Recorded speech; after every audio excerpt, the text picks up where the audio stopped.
सभी साथियों को नमस्कार।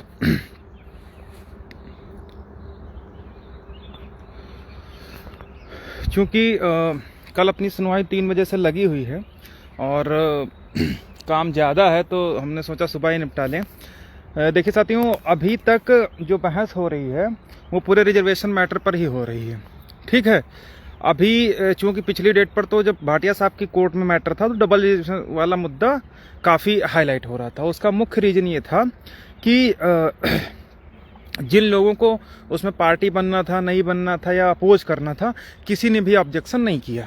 ठीक है, उसका नुकसान हम लोगों को उस समय ये हुआ था कि वो जो त्रिपाठी जी और अन्य सीनियर्स थे जो समझाना चाह रहे थे वो पूरा का पूरा चीज़ों को मैनिपुलेट करते हुए वो समझा ले गए थे। ठीक है, अब मुकदमा नई कोर्ट में आ गया है। ठीक है, तो अभी तो हम लोगों की ही बहस चल रही है। हम लोगों की बहस होने के पश्चात निश्चित रूप से डबल रिजर्वेशन वाले मुद्दों पर वो लोग अपनी बहस शुरू करेंगे। ठीक है, तो जहाँ तक हम लोग समझ रहे हैं कि जो 6800 की बहस है उसके विषय में तो किसी से कुछ छुपा ही नहीं है कि वो लोग हर डेट पर क्या चाहते हैं। तो पिछली डेट पर सुदीप सेठ साहब और अन्य लोगों ने उनका काम पूरी तरीके से ख़त्म कर दिया है। ठीक है, और घूम फिर करके पूरे 1356 पर बहस फिर से आ गई है। ठीक है, अब चूँकि करना ये था कि जब 6800 की लिस्ट, इसलिए हम लोग इसके विषय में मैं जिक्र कर रहा हूं क्योंकि जो चीज़ें हैं वो सब 13156 से ही हैं। तो जो 6800 की लिस्ट आई थी वो लिस्ट आप लोगों ने देखा होगा कि उस लिस्ट में सबसे ऊपर ही लिखा था कि ये लिस्ट या ये नियुक्तियां या ये सूची 13156 और रॉबिन सिंह में पारित अंतिम आदेशों के अधीन रहेगी।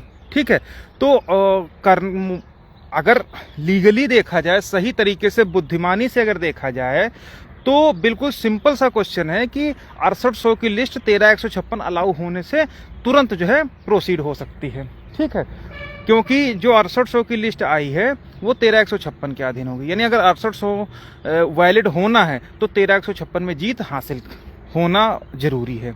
ठीक है, क्योंकि अगर 13156 में जीत हासिल होगी तो रिजर्वेशन मुद्दा जीत जाएगा। और यदि रॉबिन सिंह, श्वेता चौहान, मोहिनी तिवारी जो डबल रिजर्वेशन के खिलाफ हैं, अगर वो अलाउ होती हैं तो 6800 की लिस्ट भी स्वतः क्वैश हो जाएगी, खत्म हो जाएगी। ठीक है, तो अभ्यर्थियों को करना ये था, जो लोग चयनित थे, कि पूरा दम लगा करके 13156 में और डबल रिजर्वेशन के खिलाफ, यानी मोहिनी तिवारी, श्वेता चौहान और वो रॉबिन सिंह, इनको खारिज करवाने पर विशेष ध्यान देना चाहिए था। लेकिन वो लोग क्या है कि वही पूरा अपना राग अलाप रहे हैं, 6800 दे दो। इसीलिए आपने देखा होगा कोर्ट ने भी 6800 की कहीं पर भी अलग से कैटेगरी नहीं बनाई है। कैटेगरी सिर्फ 4 है। पहला जो है हम लोगों का है, दूसरा डबल रिजर्वेशन, तीसरा फिजिकल हैंडीकैप्ड और एक वो जिसमें नियुक्तियां चैलेंज हैं, पूरी लिस्ट चैलेंज है। ठीक है, तो पूरा दम लगा करके अभ्यर्थियों को डबल रिजर्वेशन के खिलाफ खारिज करवाने में और 13156 अलाउ करवाने में बहस करवानी चाहिए थी। लेकिन हर डेट पर चूंकि उनका रटा रटा आर्गुमेंट रहता है, साहब सरकार ने लिस्ट निकाली है, हमको दे दिया जाए। ठीक है, इसीलिए इन सब चीज़ों को पिछली डेट पर ख़त्म कर दिया गया था। अब हमारी तरफ से बहस शुरू हो गई है। ठीक है, हमारी बहस तो सब लोग पता है कि 20,000 सीटों के लिए है। ठीक है, अब वो 20,000 कैसे करते उससे हमको नहीं मतलब है, वो स्टेट की पॉलिसी है, जो कोर्ट डायरेक्शन देगी वो स्टेट को करना पड़ेगा। जो मुख्य मुद्दा है वो है डबल रिजर्वेशन वाला। डबल रिजर्वेशन वाले में सीनियर्स की एक खास बात होती है, वो चीज़ों को घुमा फिरा करके ले आते हैं। अब जो डबल रिजर्वेशन जिस पर बहस हो रही है वो पूरा यूपीएससी का रूल लेकर के आए हैं, दीपा ईवी का सुप्रीम कोर्ट का ऑर्डर लेकर के आए हैं, इसी तरीके से अनिल कुमार गुप्ता का ऑर्डर लेकर के आए हैं सुप्रीम कोर्ट का। ठीक है, तो इन सब ऑर्डर्स में इस तरीके से हैं कि अगर उनको डिफेंड नहीं किया गया तो वो अपने लिए कुछ न कुछ लिखवा ले जाएंगे, और अगर कुछ लिख गया, एक लाइन भी उनके फेवर में लिख गई, तो ना केवल 6800 बल्कि हम लोगों के लिए थोड़ा सा रास्ता टेढ़ा मेढ़ा हो सकता है। तो उससे बचने के लिए हम लोग प्रयास कर रहे थे। अब जो 973/2022 जो रिट है, उस रिट में सारे सिलेक्टेड को, 6800 को, और जो पहले से सूची में है उन सबको पार्टी बनाया गया है। ठीक है, उनका कहना है कि उन्होंने टीटी में रिलैक्सेशन ले लिया 82 नंबर पा करके, और ये आगे बढ़ गए। फिर ये एटीआरई में 90 से 96 के बीच में लेकर के आगे बढ़ गए। ठीक है, हम लोग वहां से रिवर्स हो गए। तो इसलिए ऐसे अभ्यर्थी जिन्होंने टीटी में रिलैक्सेशन लिया हो, नंबर 1, या एटीआरई में रिलैक्सेशन लिया हो, उन लोगों को जो है पूरी तरीके से रिसफल यानी कि अनरिजर्व सीट पर ना एकोमोडेट किया जाए। अभी हम आपको प्रेयर भी भेज देंगे, वो हमारे पास सारी चीजें हैं। ठीक है, वो सब हम निकलवा लिए थे। ठीक है, अपने भी इंटरव्यू और काउंटर एफिडेविट बना करके तैयार है। ठीक है, तो उसमें साफ साफ लिखा है कि जिसने टीटी में रिलैक्सेशन लिया हो, अगर उसका गुणांक ज्यादा बन रहा है तो भी उसको जो है अनरिजर्व की सीट नहीं देनी चाहिए, बल्कि उनकी ओन कैटेगरी में शिफ्ट किया जाना चाहिए। ठीक है, इसी तरीके से उनका कहना है कि टीटी वालों को बाहर करो। नंबर 2, एटीआर जिन्होंने 90 से 96 नंबर पाए हैं उनको उठा करके बाहर करो। ठीक है, तो अब आप सोच के देखिए, बहुत सारे हजारों की संख्या में ऐसे अभ्यर्थी सिलेक्ट हैं जिन्होंने टीटी में 82 से 89 नंबर पाए थे, लेकिन एकेडमिक उनका ज्यादा था, इसलिए वो शिफ्ट कर गए अनरिजर्व में। इसी तरीके से एटीआर में बहुत सारे कैंडिडेट ऐसे हैं ओबीसी एससी के जो 90 से 96 अंक पाए हैं और एकेडमिक ज़्यादा है, बीटीसी ज़्यादा है, या बीएड ज़्यादा है, या हाई स्कूल इंटर ग्रेजुएशन ज़्यादा है, तो उनका गुणांक ज़्यादा बन गया तो अनरिजर्व में शिफ्ट हो गए। इन लोगों का आर्गूमेंट है कि इन सबको जो भी 82 से 89 नंबर पाए हैं उनको उनकी कैटेगरी में दे दिया जाएगा। जब कैटेगरी में दे दिया जाएगा तो कैटेगरी के वैसे भी जब आ जाएंगे तो जो सीटें खाली होनी चाहिए वो खाली नहीं होंगी। ठीक है, तो इस चीज को लेकर के उन्होंने कई सारे मुकदमे किए हैं, लगभग किए हैं 40-42 केसेस हैं उसमें। ठीक है, तो वो पूरी लिस्ट है हमारे लोगों के पास। ठीक है, तो उसमें करना ये है कि उन सब में पार्टी बनना चाहिए था आरक्षित वर्ग के अभ्यर्थियों को, लेकिन किसी ने भी उसमें ऑब्जेक्शन ना तो फाइल किया, ना काउंटर फाइल किया है, ना इंटरवीन किया है। ठीक है, अब पिछली डेट पर भाटिया साहब के यहाँ यही चीज हुई कि जब उसके विरोध में कोई है ही नहीं तो आखिर विरोध में कौन बहस करेगा। स्टेट है तो स्टेट की पॉलिसी क्या है, स्टेट को तो आप सभी लोग जानते हैं कि स्टेट कितना हम लोगों की हितैषी है, वो किसी से छुपा है नहीं। ठीक है, तो जब सरकार कितनी बहस करेगी वो देखने वाली बात होगी। अब जब उसमें ऑब्जेक्शन यानी डबल रिजर्वेशन वाली जो रिट है उसका विरोध करने वाला, उनके आर्गूमेंट काट करने वाला कोई वहां पर खड़ा ही नहीं होगा, तो जाहिर सी बात है जो वो लिखवाना चाहेंगे वो लिखवा ले जाएंगे, पहली चीज। और इसके साथ में एक और सबसे जरूरी चीज ये है कि आप इसको सोच के देखिए, जैसे उसमें 15-16 लोगों को पार्टी बनाया, मैंने कल किसी व्हाट्सएप ग्रुप में डाला भी था कि आप लोग देख लीजिए कि इसमें आरक्षित वर्ग को पार्टी बनाया है कि नहीं बनाया है, पार्टी बनाया है। तो अब आप सोच के देखिए कि जब वो बुला रहा है, रिस्पोंडेंट बनाया है और बोल रहा है कि आप अपना पक्ष रखने के लिए आइए, आप अपना पक्ष रखने के लिए आइए, हर बार बोल रहा है, लेकिन जब अपना पक्ष रखने के लिए कोई आ ही नहीं रहा, मतलब आरक्षित वर्ग की तरफ से कोई आ ही नहीं रहा है, तो ये मान लिया जाएगा कोर्ट के द्वारा कि इस रिट में किसी को कोई आपत्ति नहीं है, किसी को कोई विरोध नहीं है, इसलिए उस रिट को अलाउ कर दिया जाएगा। और वो अगर अलाउ हो गई तो क्या होगा वो किसी से छुपा नहीं है। ठीक है, जैसे अभी हम लोग कहते हैं कि 67 में जो अनरिजर्व वाले सिलेक्टेड है, जनरल सेलेक्ट, उनको शिफ्ट करो, फिर ये आ जाएगी जो ओबीसी में सिलेक्ट है उनको शिफ्ट करके जनरल को ले आओ। ठीक है, तो सिंपल सी बात है, जिन लोगों को थोड़ी सी भी नॉलेज है वो लोग उठा करके 973/2022 देख लें, डबल रिजर्वेशन वाली है, उसमें बहुत सारी चीजें लगाई हैं, कितनी चीजें टिकेंगी ये तो देखने वाली बात होगी, लेकिन उसमें जब पक्ष रखने के लिए आपको बुला रहा है, पार्टी बना रहा है, उस किसी कैंडिडेट ने आज की डेट में उसमें ना तो काउंटर एफिडेविट फाइल किया, ना इंटरवीन किया, कुछ भी नहीं किया है। तो वही चीज होगी कि जब पार्टी बना लिया, कोई नहीं विरोध में बोल रहा, तो कोर्ट के आंखों पे पट्टी बंधी होती है, वो केवल सुनती है। में लिखना बोलना पड़ेगा कि नहीं बोलना पड़ेगा। अच्छा, दूसरा एग्जांपल इस तरीके से समझ लीजिए कि आप हमारे लोगों की जो रिजर्वेशन वाली रिटें हैं, आप शुरुआत से लेकर के अभी तक जितनी रिटें हैं आप उठा, तो उन सभी रिटों में जनरल के अभ्यर्थियों की तरफ से हर रिट में पार्टी बना गया है। चाहे अंगद प्रसाद शुक्ला के माध्यम से हो, चाहे मतलब आप उठा के देखिए जितनी भी अनरिजर्व कैंडिडेट हैं वो सब हमारी सभी रिटों में विरोधी बने हैं। और बना केवल कुछ नेट प्रॉब्लम कर रहा था इसलिए शायद कट रहा।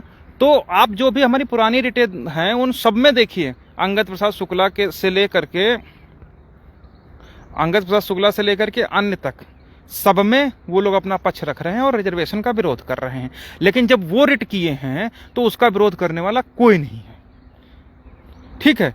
जब उसका कोई विरोध ही नहीं करेगा, कोई ऑब्जेक्शन ही नहीं करेगा, तो जो चीज वो बुलवाना चाहेंगे, जो चीज बोलना चाहेंगे वो अपना बोल के साइड में हो जाएंगे, बोल के निकल लेंगे। जब बोल के निकल लेंगे तो कोर्ट ये तो देखेगी कि कौन आया, बोला और कौन उसका विरोध किया, ठीक है। जब उसका विरोध ही कुछ नहीं होगा तो काम खत्म हो जाएगा, ठीक है। तो वो अलाउ होने में कोई बहुत बड़ी समस्या नहीं आएगी, ठीक है। तो जब ये सारी बातें हैं तो इसीलिए, चूंकि मैं बैल कहता हूं, चूजा कहता हूं, तो मैं गलत नहीं कहता हूं, ठीक है। पहला, अरे भाई हमारे पहला लोकस तो जो जिनका गुणांक ज्यादा है, जिनका 6800 की एक लिस्ट निकली थी, हालांकि अब उसका वजूद नहीं है, लेकिन एटलीस्ट उनका गुणांक हाई था तो उनको उसमें घुस करके दमदारी से अपना सीनियर एंगेज करके बात करनी चाहिए थी, लेकिन नहीं की, ठीक है। लेकिन अब हम लोग चूंकि 2 साल से मर खप रहे हैं तो एट लास्ट मोमेंट पर हम यहाँ पर आकर के कोई रिस्क नहीं लेना चाह रहे हैं, इसलिए हम लोगों की तरफ से सारी फॉर्मेलिटी पूरी हो गई है। जो भी चीजें हैं वो हम लोगों ने तैयार कर ली हैं, ठीक है। और इसका परिणाम आपको आने वाली सुनवाई में दिखेगा, कल दिखेगा। कल तो हालांकि हमारी बहस चलेगी 99%, अगर कुछ टाइम मिलेगा तो वो हो सकता है बहस शुरू कर सके, लेकिन हमें ऐसा नहीं लगता कि कल उनकी बहस शुरू होगी। संभवतः नेक्स्ट डेट पे अगर कंटिन्यू हुआ तो परसों होगी, या जो भी डेट आगे रहेगी उस पर उनकी सुनवाई शुरू होगी। कल का पूरा दिन जहां तक मैं समझ पा रहा हूं कि हम ही लोग बोलने के लिए रहेगा, वो भी केवल हम लोग 1356, ठीक है। तो इसलिए हम लोग उसमें पार्टी बनने जा रहे हैं, ठीक है। और बहुत अच्छी तरीके से बनने जा रहे हैं। आप सोच के देखिए कि जैसे हमने उसमें ऑब्जेक्शन फाइल करने की बात हुई, जो लोग 22,000 के लिए टंकी पर ओबीसी अभ्यर्थियों को चढ़ा करके ठंडक में मार डाले थे, वही सबसे पहले विरोध करने आ गए। तो आप सोच के देखिए, वो केवल कंधे पर रख करके यूज एंड थ्रो वाला काम करते हैं, ठीक है। तो आप, अगर हम सही नहीं हैं तो आखिर कैसे छटपटाने लगे वो लोग? भाई वो लोग चाहते हैं ना कि कोई उसमें ऑब्जेक्शन ना करे, उनकी गाड़ी 100 की स्पीड में, 90 की स्पीड में, 80 की स्पीड में जितनी है चली जाए। किसी खिलाफ मुकदमा हो गया तो जिसके खिलाफ मुकदमा होगा तो अगर वो अपना पक्ष नहीं रखेगा तो हर व्यक्ति मान लेगा, हर कोई मान लेगा, चाहे कोर्ट हो चाहे किसी व्यक्ति हो, कि जब उसका विरोध करने वाला कोई नहीं है, उसके अपोज करने वाला कोई नहीं है, उसका प्रतिरोध करने वाला कोई नहीं है, तो जाहिर सी बात है जो वो कहेगा वो सही मान लिया जाएगा। आपके खिलाफ मुकदमा हो गया, कहा गया कि डबल रिजर्वेशन इन्होंने लिया, विरोध नहीं कर रहे हैं उसका, तो यही होगा कि ये बंदा सही कह रहा है, इसकी रिट अलाउ हो जाएगी। और अलाउ होते ही जय श्री राम हो जाएगा, सबका सब जितनी नेतागिरी है वो सबकी निकल जाएगी। लेकिन चूंकि हम और हमारे लोग लाठी खाएं, मुकदमा झेले, इतना पैसा खर्च किया, सारा कुछ किया, तो हम लोग एट ए लास्ट मोमेंट पर रिस्क नहीं ले सकते। इसलिए डबल रिजर्वेशन के खिलाफ हम लोगों ने काउंटर भी तैयार कर लिया है, इंटरव्यूनर भी तैयार कर लिया है। उसके लिए कुछ पैसा हमारे पास है, वो हम लोगों ने दे दिया, कुछ 55-60 हज़ार रुपये की आवश्यकता है। तो वो चूंकि आज शाम तक या कल तक हम लोगों को पेड करना है, सुनवाई से पहले 3 बजे से पहले, ठीक है। तो इसीलिए चूंकि सुबह सुबह हमने सोचा कि बता देंगे तो दिन भर में जो भी हमारे भाई बहन हैं वो लोग सहयोग कर देंगे, ठीक है। तो जो भी लोग हैं अपने आसपास के साथ के हैं, सभी लोगों से कहिए कि कोई हम इतना बड़ा अमाउंट नहीं मांग रहे हैं, या मैं आपको इस तरीके से नहीं बता रहा हूं कि भानुमति के पिटारे के तरीके से, 6800 के तरीके से, उन लोगों के तरीके से कि दिन भर 1000, 2000, 5000 मांगे, ऐसा कुछ नहीं है। ना ही मैं 10,000 का जूनियर उठा करके आपसे 4 लाख का, 3 लाख का, 2 लाख का रिक्वायरमेंट करूं, कुछ नहीं। जितना आवश्यकता है उतना मैंने आप लोगों से बता दिया। अब ये सबकी जिम्मेदारी है कि कम से कम जो ये जेन्युइन चीज वो है वो तो अवेलेबल होना ही चाहिए। बाकी क्या है वो किसी से छुपा नहीं, कौन किस डेट पे बहस करता है वो सबको पता चलता है, ठीक है। और ये सारी बातें हैं, ठीक है। तो हमारे और नौकरी के बीच में सिर्फ और सिर्फ डबल रिजर्वेशन वाला मुद्दा बचा है। इसको हम लोग क्रॉस कर जाएंगे तो काफ़ी हद तक हमारा काम हो जाएगा। ठीक है, इसीलिए इस रिट में हम लोग ऑब्जेक्शन फाइल कर रहे हैं और इतना ज़बरदस्त ऑब्जेक्शन फाइल होगा कि इस बार आप लोग खुद देखिएगा कि पिछली बार जैसे वो लोग उड़ने लगे थे, इस बार सारी उड़ान जो है ख़त्म हो जाएगी। उड़ान इसीलिए थी क्योंकि हमने सोचा था कि ये बैल जो हैं जिनका लिस्ट में नाम हो शायद कुछ कर दें, लेकिन इनके पास का कुछ नहीं है। केवल सरकार ने 6800 की लिस्ट निकाली है, हमको नियुक्ति दे दी जाए। इसके अलावा तीसरा ना उनके वकील के पास कोई रटाया कंटेंशन है या कोई नई चीज़ उनके पास नहीं है। ठीक है, तो लेकिन हम लोग चूँकि अभी तक यहाँ तक लाए हैं केस को खींच के, तो आगे भी ले जाना हमारा लोगों का दायित्व है और जीत ही अंतिम विकल्प है हमारे लिए। ठीक है, तो इसलिए जो भी भाई बहन हैं सभी लोग यार इतना तो सहयोग कर ही सकते हैं। ठीक है, बहुत बहुत धन्यवाद।